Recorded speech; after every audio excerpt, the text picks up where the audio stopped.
Welcome to Curious Goldfish, a podcast community where music and curiosity come together through interesting conversations with the music makers of our world. I'm your host, Jason English. You can find Curious Goldfish in all the major podcast and social media platforms. And of course, we have all of our content on our website, curiousgoldfish.com.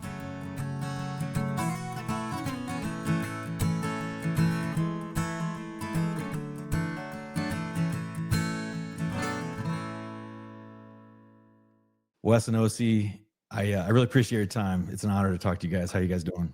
Really good. Thanks for having us. Yeah. No, it's my pleasure. Thank you all.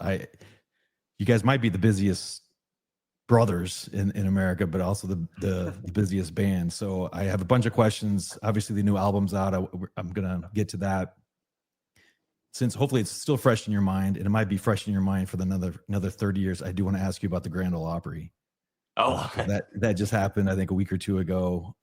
Obviously, an honor to be asked to perform there, and I saw some of the footage. I guess, Wes, I'll actually start with you, and then Ocie. What's your big takeaway and best moment from that experience?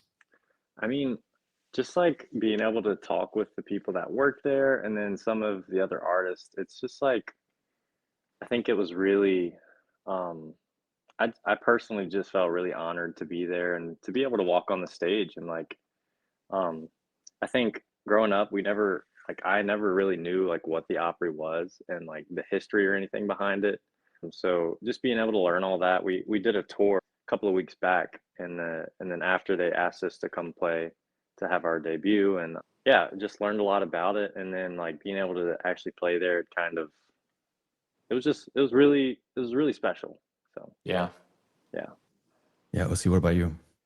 Yeah, kind of similar. I think there was a lot of hype around it, and people were, kept saying like, oh, it's going to be amazing. It's going to be magical. And I think when people tell me stuff like that, I start feeling like pressure to feel a certain way about something. But when we did take the stage, I think the energy there, just knowing the history behind what we were standing on and the people that were in the room, and the way that they just responded to our music, it really did feel like a transcendent time, like moment in time. And just to know like we had a small part in such a historical place that's had, so many countless amazing artists come through. So yeah, it was really meaningful, and it was really cool to be a part of that. Wes, you said something interesting in terms of not really knowing the history. Is that because you guys grew up playing gospel music mostly, or is it because you guys are more folk? I think you guys are more folk than country, right? Maybe you straddle the two, but is it, I guess what do you attribute the? I mean, I don't really know. Like, we did grow up playing. It was more gospel stuff. I don't know. We grew up kind of all over the place. We weren't really like doing more venues. the South. Yeah, we weren't really Wasn't doing like so much venues and stuff, like true shows, Yeah. until we left our family. So we were really doing more like churches, Yeah. conferences, stuff like that. And so, I think I had heard of the Opry. Yeah. Just from like our grandpa, like he would always watch that on TV or something like that. So I remember like seeing stuff about the Opry, but I don't think there was never like this like deep connection throughout our childhood. Like I know some people, do have. I probably should know this, but I know the folks that have come before you all, some of the legends through the years are like, well, I'm a member of the Grand Ole Opry. I never really understood what that means. Is that still a thing? Do you have to get asked back? Are you now part of that community, or has that changed? Do you know? We're still kind of learning. I think there's like tiers to it. I think as it sits now, we're a part of the Opry. Like we can go back, I believe, and we can play a show. That's what we are told. Yeah. And we just kind of like give them some updates and like, hey, we want to like come through. But I think there's like, in order to get your plaque on the wall and be like an official like member of the Opry, I don't remember what they call it, but that's a asked thing. For I guess a couple 20 somethings for you guys. I mean, what an honor at this stage in your career with your debut album just out and everything. So congrats on that. You mentioned the family band. and obviously we're going to get to the album called Made to Wander that just came out in early June.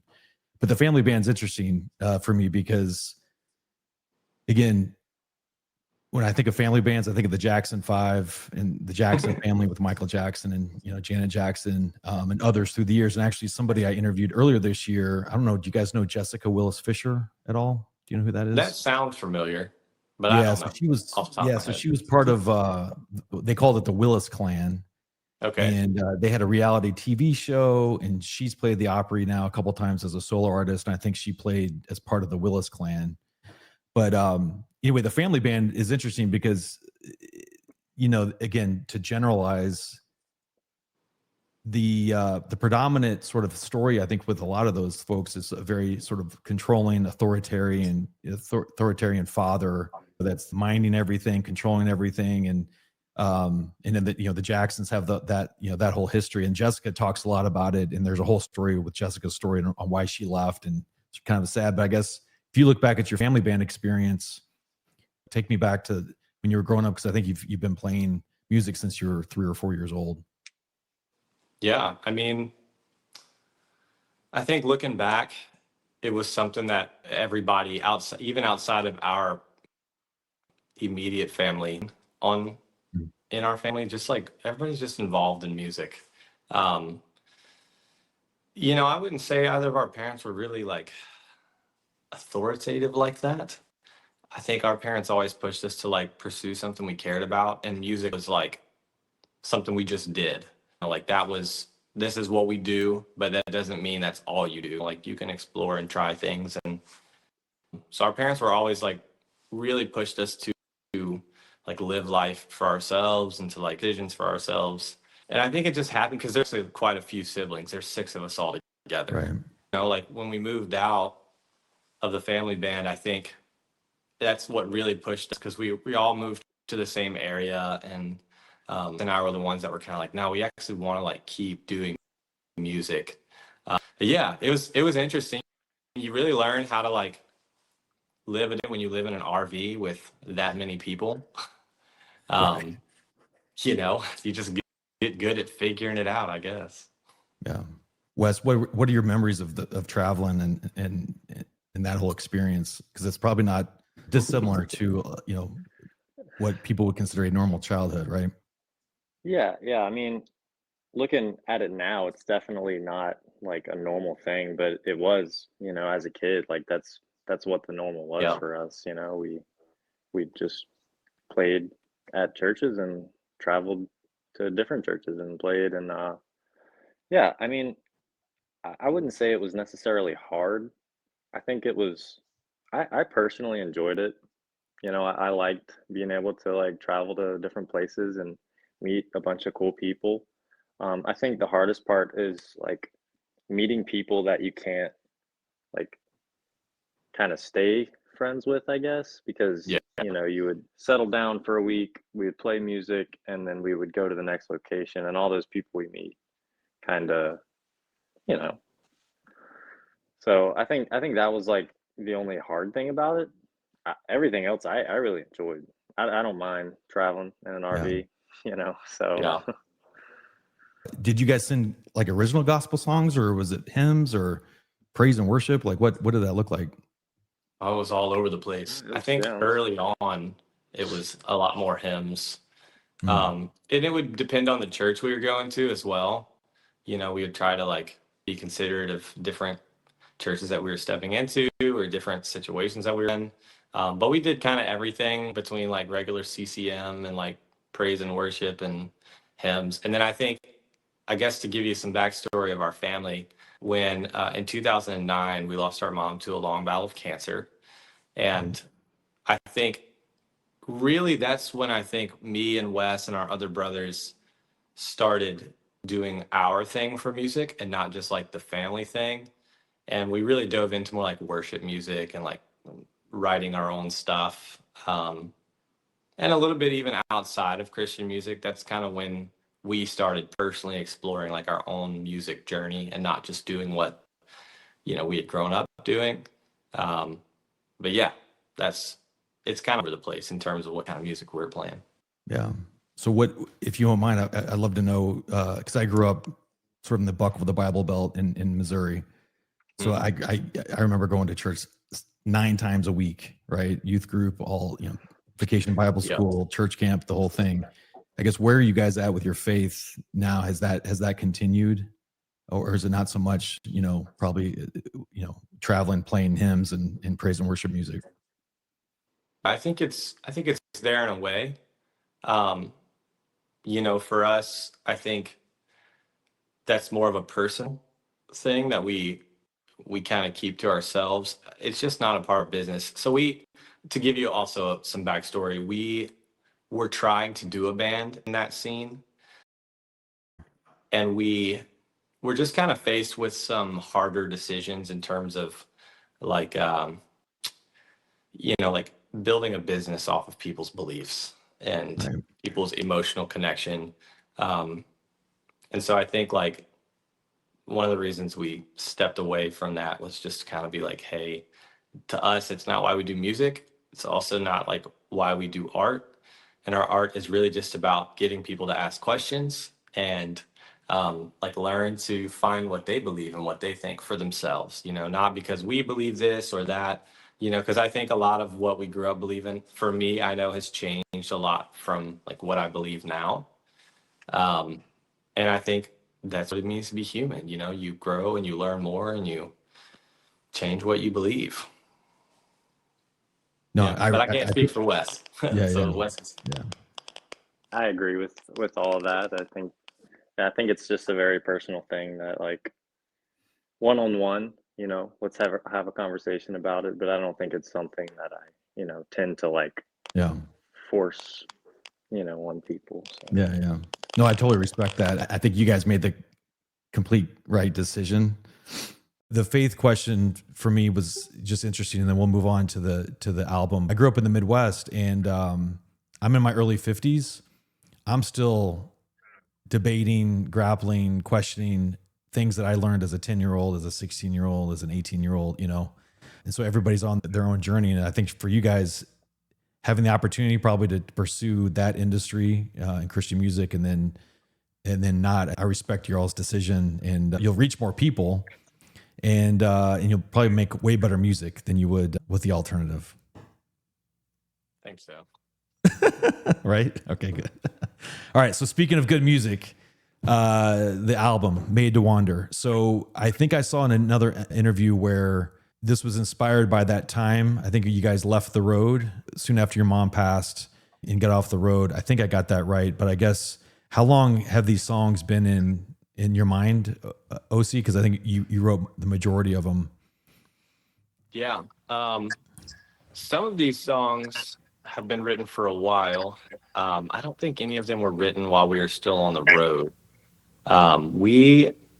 Whenever we first moved out, I moved out when I was 17, and then a couple years later, the rest of the brothers moved out too. These songs are newer. Some of these songs I wrote this past year. Some of them wrote when I was like 18, 19. But they really were just kind of about trying to process the things that we were going through. And some of it's written about like our brotherhood. Some of it's written about things that we did as kids. Some of the themes in there are just things that I've personally gone through, or that I felt like we had both gone through. Yeah, I think the whole point of this record and all the songs on it are just to try to like fully encompass life and try to like find a sense of moving forward and purpose, and regardless of how like good or bad things are, keep moving. Yeah, that's great. In terms of themes, I think resilience is one of them, and Bootstraps is a single that you guys released, I think, ahead of the full album, and you guys have a great video that I want to ask about as well. But Bootstraps is interesting. I guess what I think I've also seen where it's like, okay, I wrote this song about those friends that you think are friends, but they're not really friends when it comes down to it. Sure. Right. I guess, was there a moment or a situation that inspired that, or was that just kind of an aggregation of several different relationships or moments? No, it's pretty specific. I think I would like to avoid. I generally try to avoid going too deep into it because I think some of those people don't know who they are, Okay. and they probably don't know that song is about them. Yeah. But it's also not like deliberately about a single person. It's just like, you know, the truth is like not everybody believes in what you're doing, and that's okay. And I think through that frustration, that moment, we were kind of leaning on people, and it just didn't work out. And but also I think that's a really important lesson that people learn is just like you have to believe in what you're doing. You can't like depend on everybody else to believe in it for you. So I think there's also a lot that's like, yeah, it was frustrating and people can be frustrated about that situation, but also like there's so much to learn about being in that place, about yourself, like what you're made of, that I think is important. Yeah. One of the main lines is lift yourself up by your bootstraps. And that's easy to say because you've got bootstraps. Is that sort of a dig at cheap advice and sort of inauthentic encouragement? Yeah, I think so. Just like there were a lot of people, there were a couple, I won't say a lot, there were definitely quite a few people that when we were really struggling with music, they were kind of like, hey, when you're growing, like you have real responsibility to take care of and like things to do. And um, I think the responsibility on my shoulders at that time and still are, it just like there was just a lot. And so a lot of the people were like, hey, you need to let that go and like kind of be a man and take care of business. I think that was really like we were just kind of like, hey, like, would you help us? And they were like, no, Oh, you wow. need to figure it out. And I was just like, well, then what? Like, why are you here? Like Right. giving advice on these things, but also like not willing to help, and it's just like really confusing. But also the truth was like, some people just want to have things to say, and some people just Right. want to feel heard. And so I don't think we would ever like put down on anybody that put us in that position. Cause the truth is like at the end of the day, we're all just trying to like figure it out. We're all people, we're just human. Well, you mentioned Brotherhood. Another song is called Brother Song. The lyrics are pretty deep. Is that based on the fact that you have so many siblings in the Brotherhood, obviously with Jacob and with Wes, or is there something else that sort of inspired that specific song? I think it's a little bit of a lot of things. So I think at the beginning, like so me and Wes's relationship is really where that song came from. There was a lot that Wes and I just like grew in our personal friendship after we started touring, just me and him. I opened up a lot about like my own personal depression and like some of my own tendencies. And so we in so many ways have like held each other accountable and helped hold each other up and like keep each other encouraged. Um, Especially like when we're on the road, because a lot of times it's just me and him. So I think that song was originally kind of like written like when I was writing it, it was like me talking to myself, but also like to Wes and then vice versa. It's just like a lot of things right there, just like some of our conversation. But then also just like trying to be vulnerable and honest for other people that are struggling, because I think it's easy to see artists and be like, wow, they've got it Hmm. figured out. But it's really hard to explain just how hard this career really is on your mind and like how lonely it can be. That's something that I think a lot of artists don't really talk about, and a lot of maybe fans don't really know is like this is a really like lonely career, especially when you're on the road. So you really have to like believe in it. And we do, we believe in our fans and we believe in the people that like come support us. So we wrote that song just to say like, hey, we're kind of all in the same boat if you're struggling. Yeah, I mean the lyrics. It feels like you're talking to somebody that's considering taking their life. So But it was me. that was that you? Yeah, Wow, full honest, yeah. wow. Okay. Yeah. Well, the lyric that among many other lyrics that are really good, it says, "Hearts that persist to beat are the ones that don't stop bleeding." So it's like it's almost like you're saying, don't avoid the pain, like Yeah, don't avoid the pain, like let it bleed, you know because you're that's alive. that's how that is. That where you're trying to message there? Yeah, definitely. I think you don't like, man, there's so many themes around just that. Like you never get to the success you want in life without paving a road of failure, or like you don't truly find joy without having gone through quite a bit of despair to truly understand and appreciate life, you know? And I think so many ways, in order to find the fullness of being alive, sometimes you have to just like feel it when you don't, Hmm. you know? And I think that was like, to me, probably one of my favorite lyrics to yell with people is just like, hey, you're human. And like, that's what it means to be human, is to hurt. And like, we can hurt together, because that's like we're all here. A lot of people pretend like we're not. A lot of people pretend like things are good, but the truth is, like, everybody's been hurt or is hurting, you know, and that's okay. Yeah, well said. So Wes, Ocie was talking about loneliness on the road. I guess, what does it mean to be able to travel with your brother?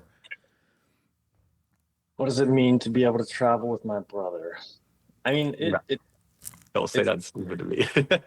I can see it. it's definitely not like, it's definitely not something that's like, oh, it's so lonely and like depressing, and like, because Yeah. it's really enjoyable. I love getting to travel, Yeah. especially with my brother. So yeah, it does get lonely. It does have its times where it's like, I kind of wish I was, back home and kind of being able to breathe. And because it does get lonely when it's just wake up, drive, play a show, hotel, wake up, drive, play hotel, show, whatever. See, I can't even say it right. Just think about it. So yeah, and like Ocie said, there are like frustrating things. It's like, it's hard on the mind. It's hard on the body. It's, Yeah. it's physically draining, mentally draining. Um, but it is also like really filling as well. It does have its filling parts, especially when you get to meet fans and just people that are just like really uplifting. And I think just being brothers, keeping each other accountable, and we do have to like be there and uplift each other, because sometimes there is nobody else, Yeah. When Ocie puts a song together like that, with lyrics like that, is it a surprise to you, or are you like, oh yeah, that's when he was going through stuff? Is it? I mean, it's like, I have my perspective on it in Ocie's like perspective, but this is also like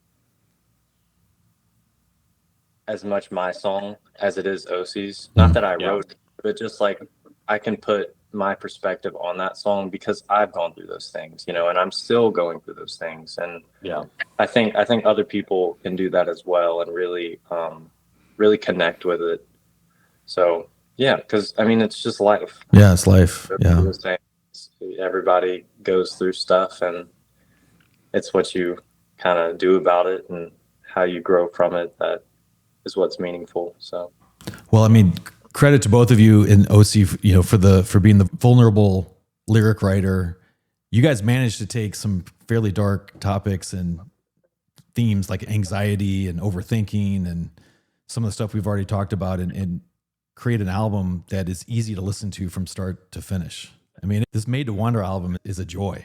I don't know if it's your voice. I don't know if it's the instrumentation or if it's the melodies or what, but it's you guys have managed to turn some pretty deep, dark topics and themes into something that's how do they say, very friendly in the music industry, Yeah. Thanks for saying that.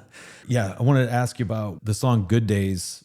You say I've broken myself enough to know that I'm nowhere close to a finished masterpiece. I mean, for being so young, I feel like I'm broken at my age. I'm twice your age. I'm broken, and I'm still not a finished masterpiece. So you guys are so young. I guess, where does that perspective come from? Well, so that's one of the only songs on the record that was co-written. And so a lot of that was written by someone that's very close to us. And but I think that song, like, just in general, just like living it. So that's one of the oldest songs that we've been playing together. Okay. And it's one of those songs that, like, when you've played it so much, it's become such a big part of your life. And I just remember, like, it's really hard to explain that song unless we talk about this situation that we were in. So Crowe Boys was a 3-piece. with our brother Jake, and I remember we were really struggling as a band. There was a different version of that song that existed because our band was doing like alternative rock, not necessarily as much folk country. And I remember we were just really struggling as a band. Like nobody was, we weren't selling tickets. We couldn't quite figure out just like how to do the thing. And so we ended up at this show.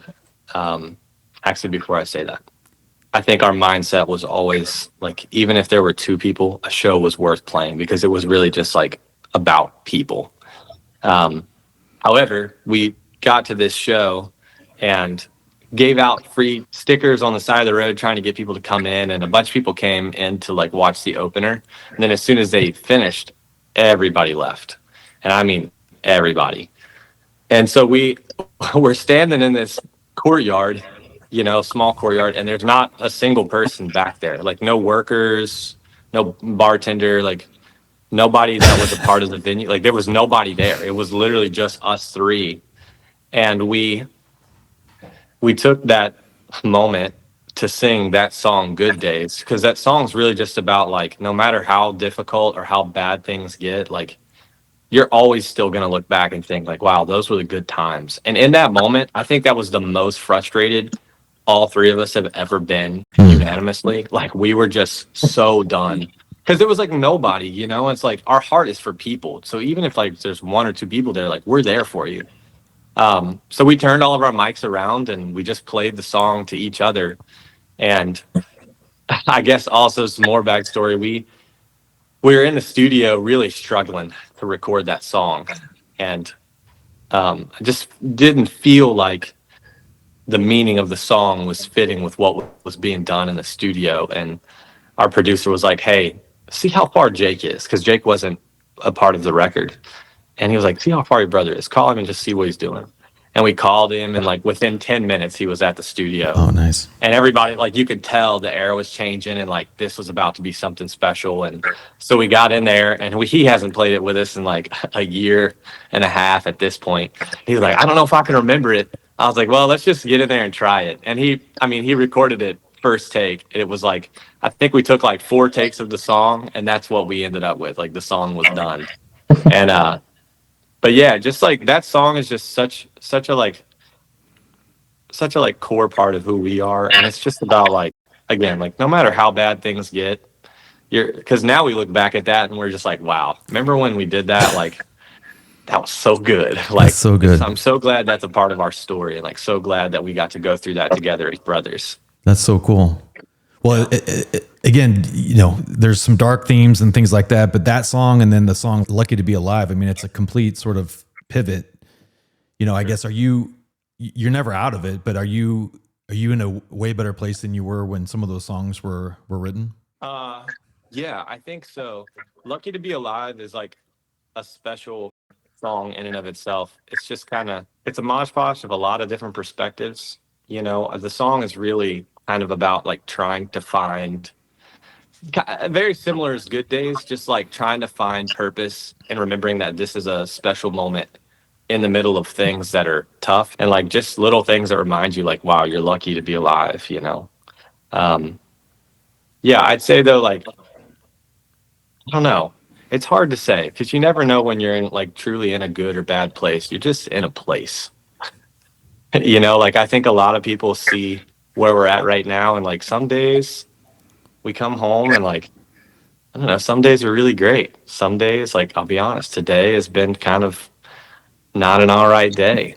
Just trying to like plunder through my own mind and trying to prepare for getting ready to hit the road really hard.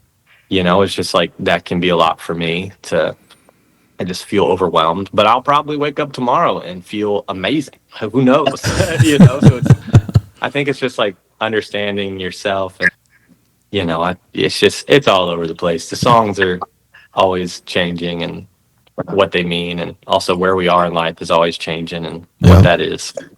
No, that's cool. Wes, when you were doing your pre-Opry video that the Opry posted, you were saying that you guys hope to always tell a story, I think when you're performing, but also through this album. I guess what's the story that you want people to to understand from listening to this album?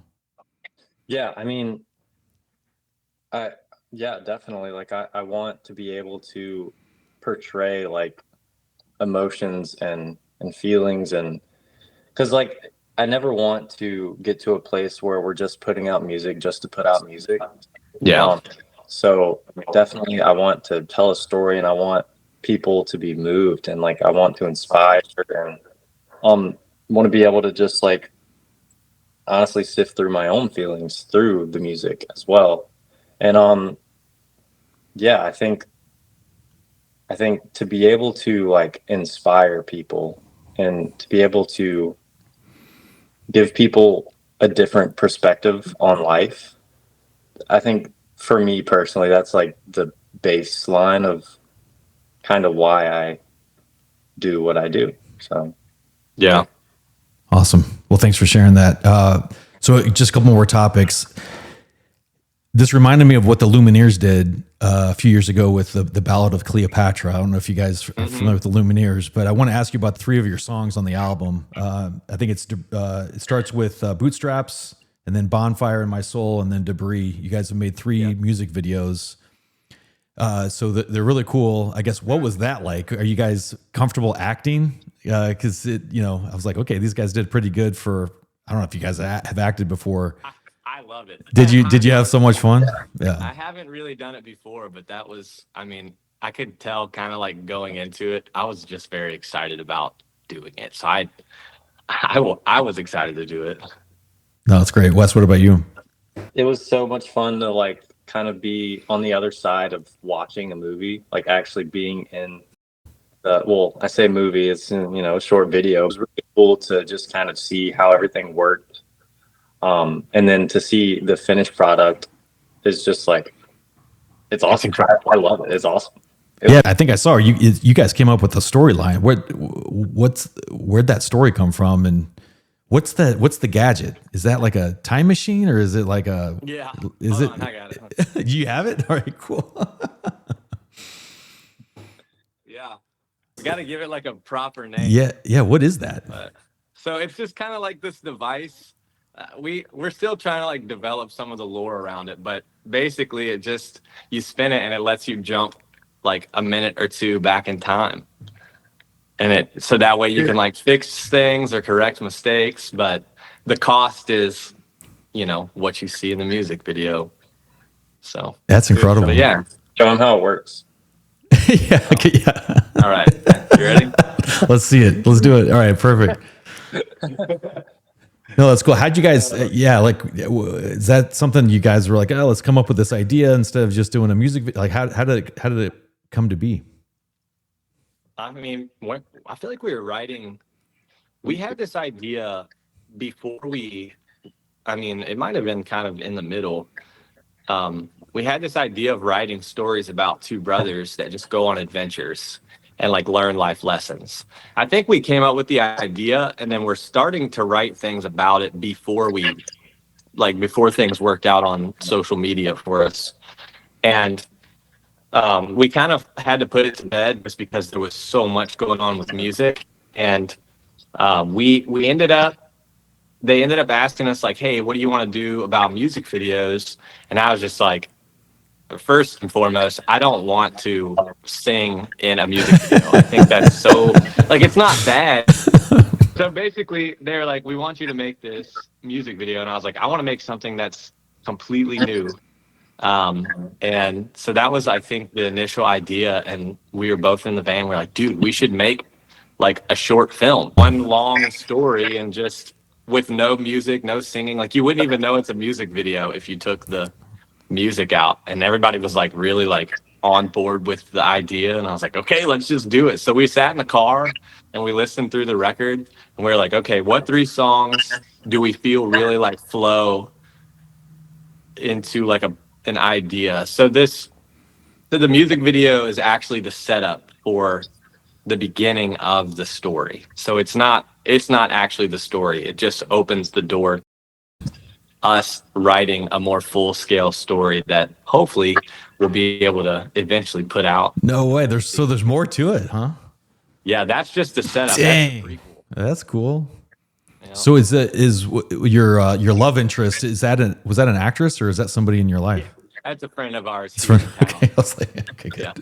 No, that's super cool. And you barely see her in the first song, like on the street, right? I think you guys were getting arrested Yeah, or something. she's, And like, in passing, she yeah. barely passes. So, all right, Tried to well, put some like cool like Easter eggs and stuff. no, you you know. could tell that was well thought out, you know. So I had no idea it was sort of the setup for or foreshadowing for other things. So that's cool. When will is that just something? Is that sort of an aspiration at some point, or is there plans to do something soon? I think we're gonna leave it hanging for now. Yeah. I think the idea is to maybe either put out some put out some illustration, maybe like do I don't know yet. We're not really sure. I Yeah. think we just wanted to open the door to be able to continue it someday somehow. All right. Well, I'm glad. I had no idea you're going to have the thing with you. That's so cool. Yeah, it's here in my house. Where'd you get that, by the way? Is that like a? We got it custom made by a prop shop. We're not going to talk about how expensive it was. Oh That was absurd. Well, hopefully the label UMG picked that. They up. did. Okay, good. They were like, oh, "You want to do what?" And we were like, "Please." They were like, "All right." And it doesn't even take you back in time. It's just a prop. No, Yeah, I right. know. I was like, "Come on." No, that's super cool. Well, okay. So one other big topic, but I guess before I get there, just one quick question. So, where do you guys think you are as artists and as musicians today in your kind of mid-20s, and where do you all want to be? Wes, can I start with you? Yeah, I mean, you want me to answer the first question? Where do I think I am? Well, you just like benchmark yourselves. Like, where do you guys think you are today, and where do you all want to be? I mean, honestly, and this might sound weird, but I could care less. Like I'm literally just here to play music and to meet awesome people. And if that takes me to Red Rocks, great. If that means that I am stuck in this position, then great. As long as there's people at the show, as long as we're making good music and inspire, people to do the same. Yeah, I'm pretty much in the same boat. Honestly, even just to be here now, like in my head, because all of this only happened like a year and a half ago Right. from the show that nobody came to, Right. or like maybe 2 years ago. So it's like, I don't know. I don't even know how we got here. But I guess like where we'd want to go, I mean, I hope like long term that we're able to just like help more people. Like I think we're really fortunate as artists because I don't think a lot of artists really get to see how their music affects their fans. But we really do. Like we open social media and like we don't reply to a lot of them, but we see the messages of people telling us how like our music has been like crucial in helping them move forward through difficult things. And just like the amount of people that have been vulnerable with us and honest with us through like direct messaging us and like just talking to us at shows as well. Like I think just more of that. I don't anything else is anything else, if we get to play like Wes said, like a big show or that's fun. I have a good time doing that, but there's just nothing like knowing your music's like meaning something to someone. That's really cool. Is there from the album? I know it's relatively new when we record this. Is there a message that stuck out, or someone come up to you since they've listened to all the songs now that you're like, oh, I had no idea that would have that impact? Oh man, since the records come out, it's really only been out for like 10 days. But the comments, like if you go to those videos we just talked about on YouTube, I mean, there are a bunch of comments that are just like, oh my gosh, this hits different, or things like that. I just didn't know if we were like kind of surprised at some of the feedback. Yeah, I mean, it's really meaningful to hear like the amount of people that are like, this is a no skips record. Like it really, and we kind of wanted to build it that way to where it was like there's a full story from start to finish for you to listen to, and like kind of brings you through this mental journey that we've been on as as people, as brothers. There have been a couple of messages sent just of like, hey, I've been just going through a really dark time, and like your record has been like really special and like really meaningful in helping me stay afloat. You know, like we've had a couple of people reach out like over the last couple of days. I think just knowing that we're able to be that for somebody it's really special. Yeah, good stuff there. I know you've been asked the TikTok question a million times, but that's actually how I got to know you guys about a year ago. But my question is, and you guys are so unassuming. I mean, your answer, Wes, a few minutes ago about my question, like where you're at and where do you want to be? You're like, I could care less. You kind of got that vibe from that initial video of where did I go wrong? That thing blew up like crazy. So I do, where were you guys? And you guys remember the moment you're like, okay, this is different than the other ones. And then what I want to get to is, speaking of things going viral, in late May, I actually had met him about a year and a half at a festival. There's a guy named Brendan Abernathy who had that song, Married in 3 years in the Suburbs. And you guys covered it, and I think he commented like, this is on fire, boys. Like, great job. So you guys have been there, right? You've been through the whole viral thing. I think mostly yours feedback was fairly positive. He's getting crushed, mostly. He's doing a good job at trying to make the most of it. Yeah, he's doing it right. He's leaning into it. Yeah. Yeah. So you just don't know. You don't know, right? React. And also, like, at the end of the day, just if you're an artist, which I'm sure he is, just do what feels good. And like, people are going to respond how they're going to respond, but just don't like stop being you. Just do what you like. Because there's dozens of people that are doing, covering him and kind of making fun of him and stuff. But I feel like you guys were sort of like tipping your hat to him in your for putting himself out there. No, that's great. Do you guys remember the moment that you were like, okay, this is different from where did I go wrong? Where was that? It was immediately after we posted it. Seriously. Yeah, it was like immediate. So we woke up that day, and then like I called Wes and didn't go take it, Wes. Dude, I did not. I was tired. We were so done. I did not want to get up that day. I didn't want to go make a video. I think it was like super hot. I don't even remember, but it was like, I was like, all right, let's. No, it was cold. It was like cold. Freezing. That's what it was. It was cold. So, didn't want to get up. I was tired. We, decided to meet up anyways. We met. We, propped the phone up, got our instruments out, and we did a couple of takes, and they were just like not good. I wasn't in it. Like, if you look back at the videos, I was just like, where did I go wrong? But we were like, all right, let's just do one more take and then we could be done. Cause I had to work later that day. So so we decided let's do one more take. So I was like, all right, I'm gonna gather up all my energy and I'm just gonna have fun doing it. So I did, and just didn't, just didn't care. Let's make a cool video. So we did. Yeah. We got done making it. We really liked the way it sounded, the way it looked. And then I had to go to work. And then I took over. Yeah, I was like, okay. I was like, all right, I've got this video. One of my friends was like, hey, it helps if you go live whenever you post a video. So I was like, okay, well, Wes is gone, so I guess I'll just like go live by myself. So I post this video and I go live and I'm sitting there talking to like 8 people, playing some songs. They're like, please go listen to our song we just posted, blah, blah, blah. And then all of a sudden there's like, there's like 15, 20 people in there. And they're like, hey, your video is about to hit 10,000 views. And I was like, whoa, that's the biggest video we've ever gotten. That's crazy.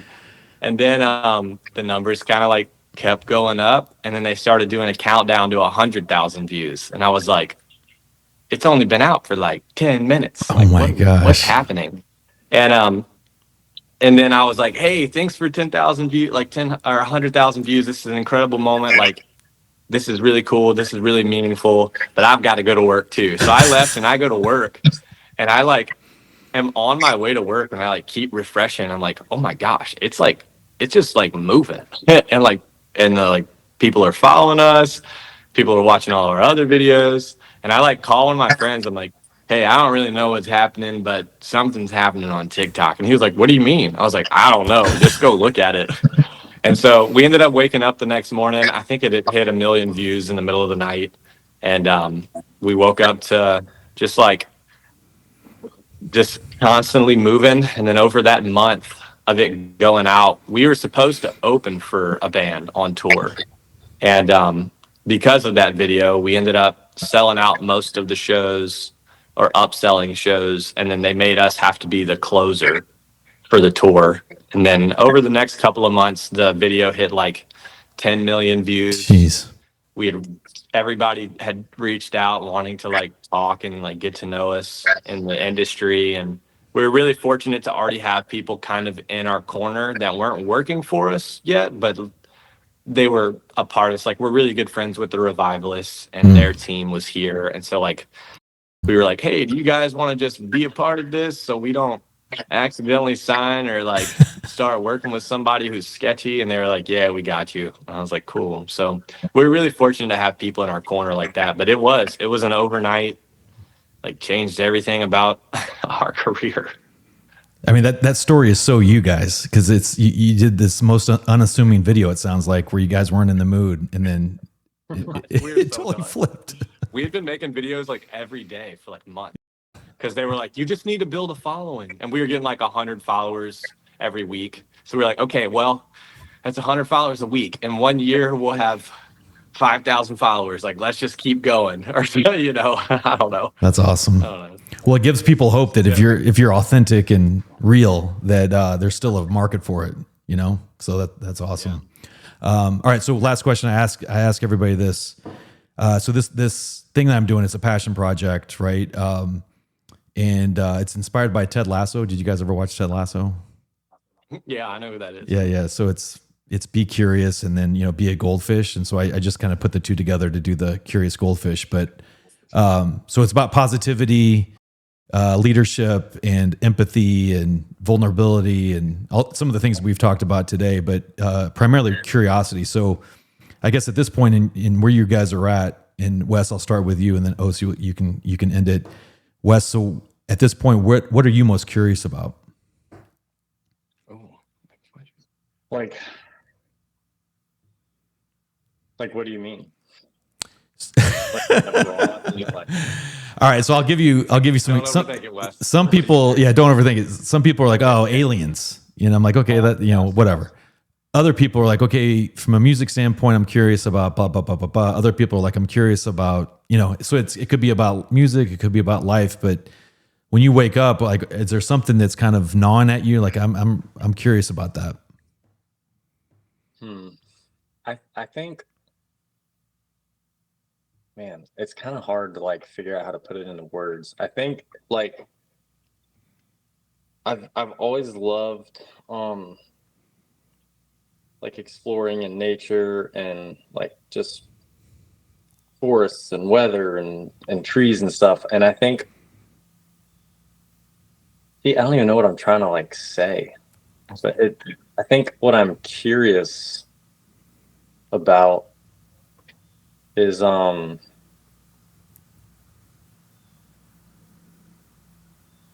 got this, Wes.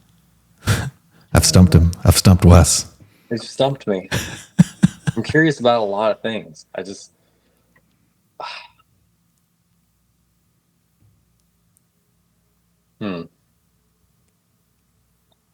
Okay, I'm gonna completely change everything I just said. That's fine. That's fine. I'm pretty curious. I think about like I always love like people who are really passionate, like you. You are not about to say that. That is mine, bro. Fine. I won't say it. Fine. No. Pussy said no. Okay. What else? You were about to. That's mine too. You little thief.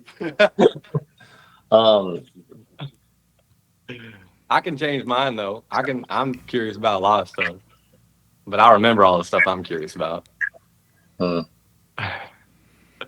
Okay. I'm curious about how nature improves like the human body, I guess. Because when you go